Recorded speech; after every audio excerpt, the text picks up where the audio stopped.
Assalamualaikum warahmatullahi wabarakatuh dan selamat sejahtera kepada semua pelajar. Baiklah, mari kita teruskan pembelajaran kita untuk subjek sejarah tingkatan 5 dan pada kali ini kita akan menyentuh tentang subtopik 9.6 iaitu Malaysia dalam Persatuan Negara-Negara Asia Tenggara ataupun dikenali sebagai ASEAN. Baiklah, apakah standard pembelajaran yang perlu pelajar capai selepas mempelajari subtopik ini? Iaitu pelajar boleh menerangkan pelibatan Malaysia dalam Persatuan Negara-Negara Asia Tenggara di ASEAN ataupun ASEAN.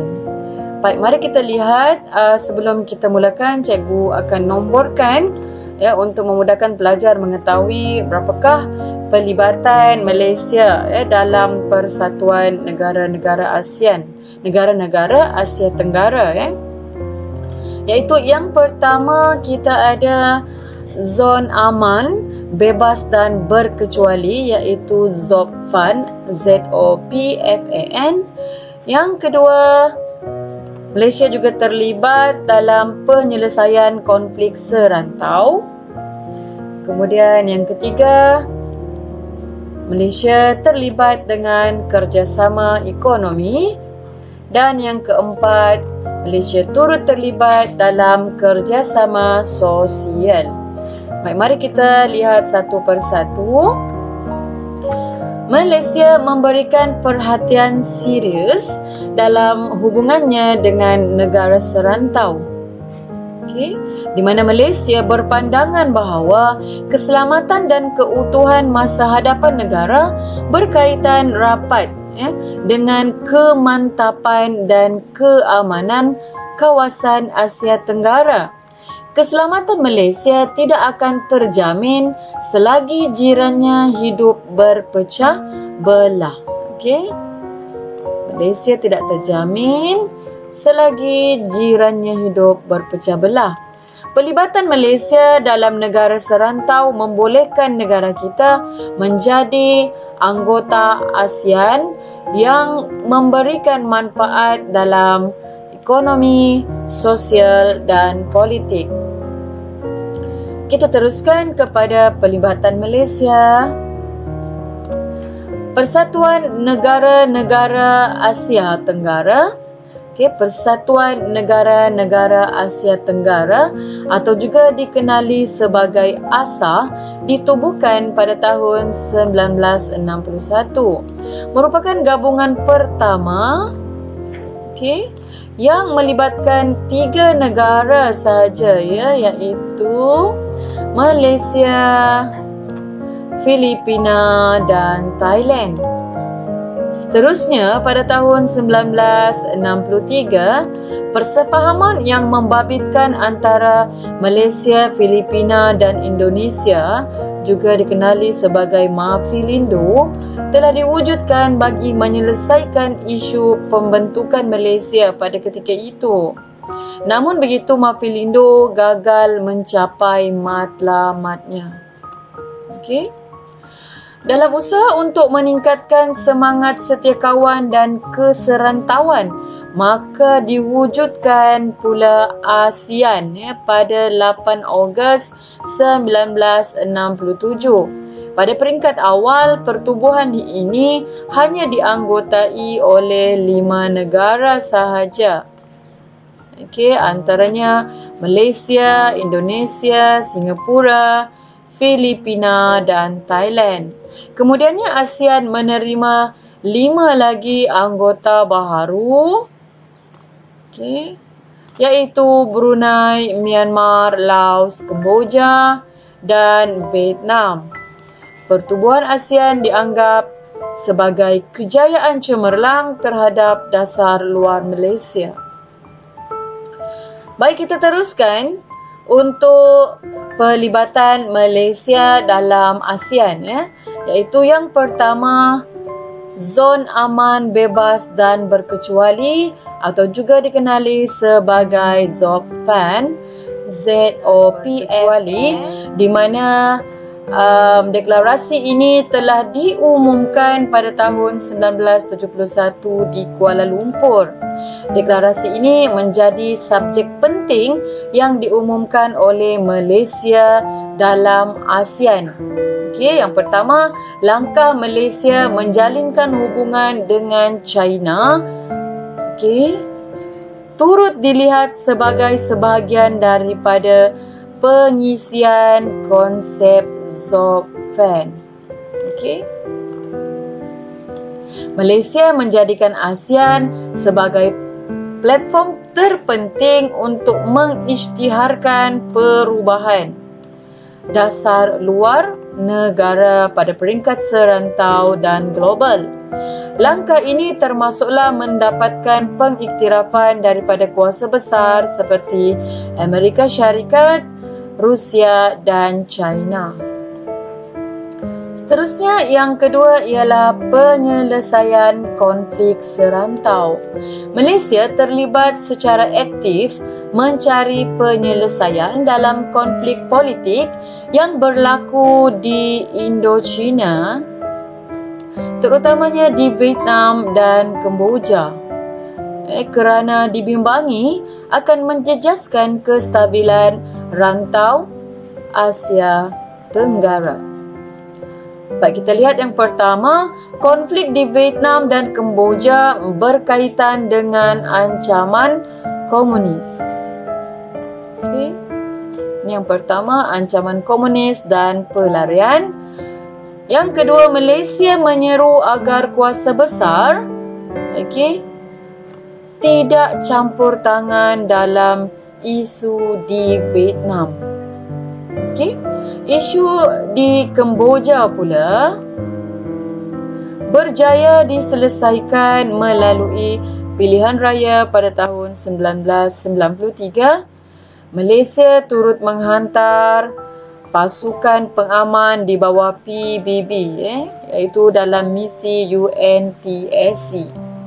Baik, ini tentang isu penyelesaian konflik serantau.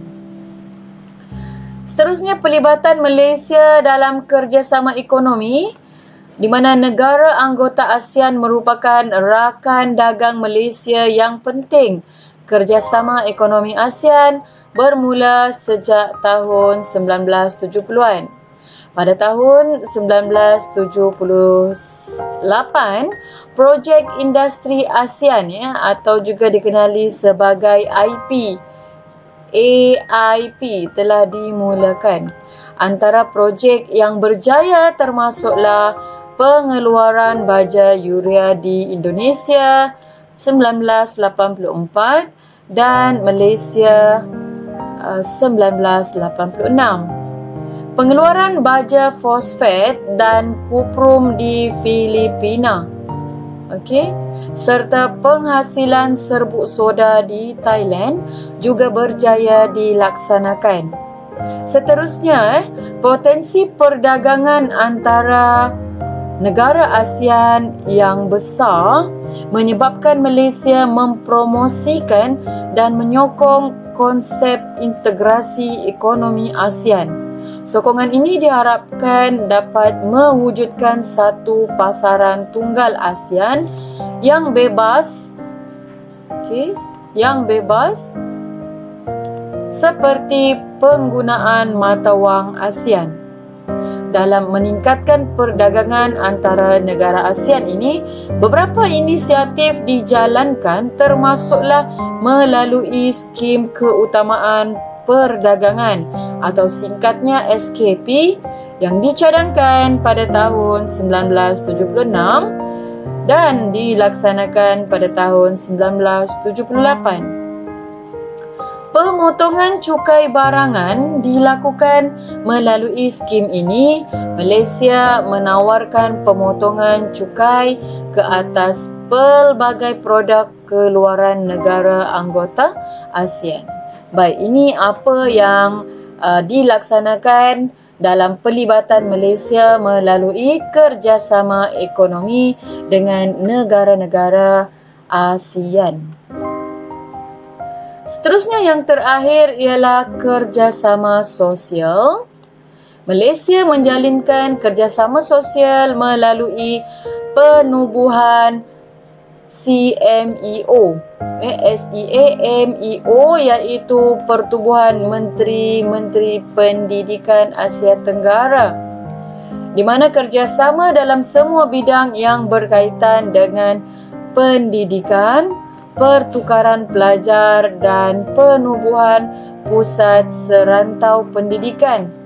Seperti pembinaan pusat serantau pendidikan untuk sains matematik di Pulau Pinang.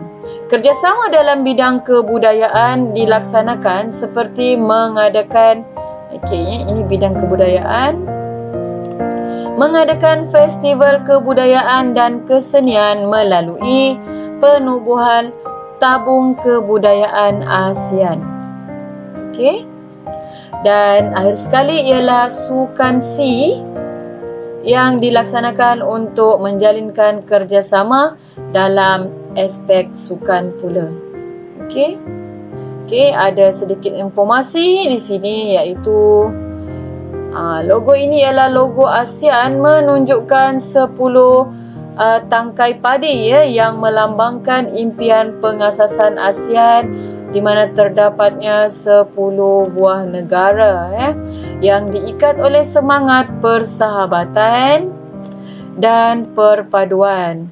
Moto ASEAN ialah keamanan, kestabilan, kegigihan, kedinamikan, kesucian dan kemakmuran.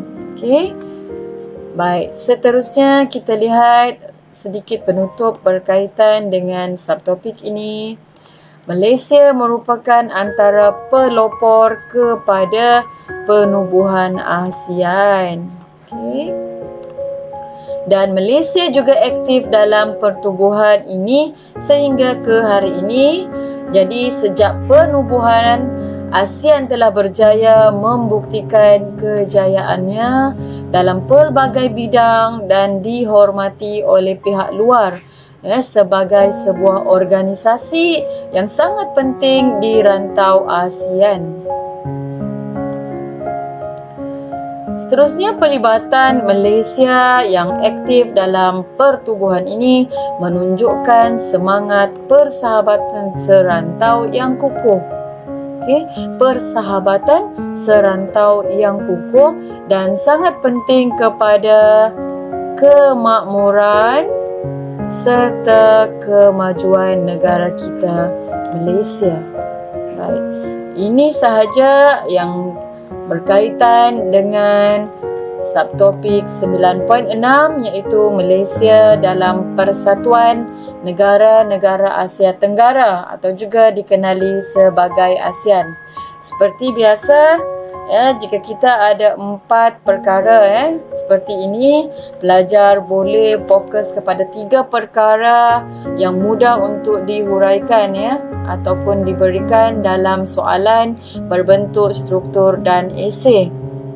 Baik, itu sahaja untuk pembelajaran kita pada kali ini. Sekian, terima kasih.